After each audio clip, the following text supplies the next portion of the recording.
Абай мектебі Абай атамыздың даналығы мен білімнің тоғысқан ордасы. Біздің мектебіміздің ұстаздарының әр сабағы ізденіске толы. Әр баланың болашақ нұрын ашатындай өтіп жатады. Мақсатымыз білімді де рухты ұрпақ тәрбиелеу. Абай атамыз айтқандай, адам болам десеңіз, ең алдымен жүрегін таза болсын. Біз сол жүрегі таза, ойы терең ұрпақпыз. Сор бұлтсы суық қаптайды аспан, көз болып дымқыл тұман жерді басқан, білмеймін тоңғаныма тойғаныма, жылқы ойнап бие қашқантай жарысқан. Неге Абай туралы сұхбат жасамасқа? Мен мектеп президенті сізден Абай Құнанбайұлы туралы сұхбат алғым келіп еді.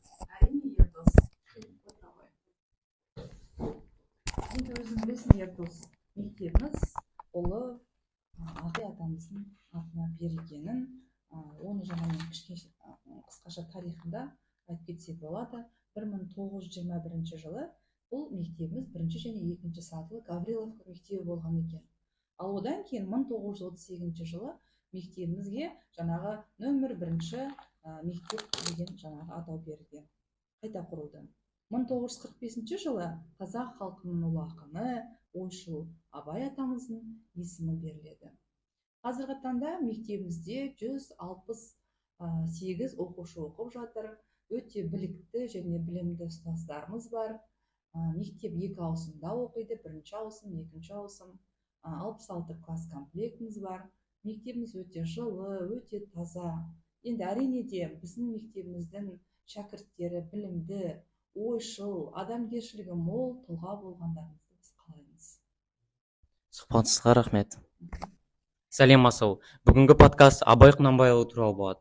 Бірінші сұрақ: Абай кім? Оның қазақ мәдениетіндегі орны қандай? Сәлем, Абай Құнанбаев ол біздің ұлы ақын, рухани ұстазымыз, және де ол қазақ әдебиетіне үлкен үлес қосқан. Абайдың балалық шағы оның дүниетанымына қалай әсер берді? Абай жас сайынан әдебиетке құштар болған және білімге құштар болған. Солай ол қазір біздің ұлы ұстазымыз болып саналады. Үшінші сұрақ: әкесі Құнанбай Абайдың қалыптасуына қандай ықпал жасады? Абайдың әкесі Құнанбай ол билікті басқарған адам болған, адал адам болған. Сондықтан да Абай Құнанбаев қазір халықта көмектесу, немесе халықтың жағдайын ойлау туралы көп тақырыптар жазған. Абайдың заманы қандай тарихи саяси кезеңмен байланысты болды? Абайдың заманы әдебиетпен байланысты болған, және де көптеген тарихи тұлғалармен байланысты болған. Сен Абай мектебінде оқисың ғой, Абайдың бір өлеңін айтып берші. Құлақтан кіріп бойдалар, жақсы ән мен тәтті күй, көңілге түрлі ой салар, әнді сүйсен менше сүй. Абай Құнанбаевтың бір өлеңін айтып беріңізші. Абай Құнанбаевтың: әсемпаз болма әрнеге, өнерпаз болсан арқалан, сен де бір кірпіш дүниеге, кетеген тапта барқалан. Какой стих Абая Кунанбаева ты знаешь? Я знаю стих Абая Кунанбаева: «Будь разборчив на своем пути». Будь разборчив на своем пути, если ты талантлив, гордись, и надежным лишь кирпичом в стену строишься, ложись. Спасибо. Do you know poem in English about Abay? Yes, of course. Don't brag about fine sight, to get upset, don't to rejoice, play and love.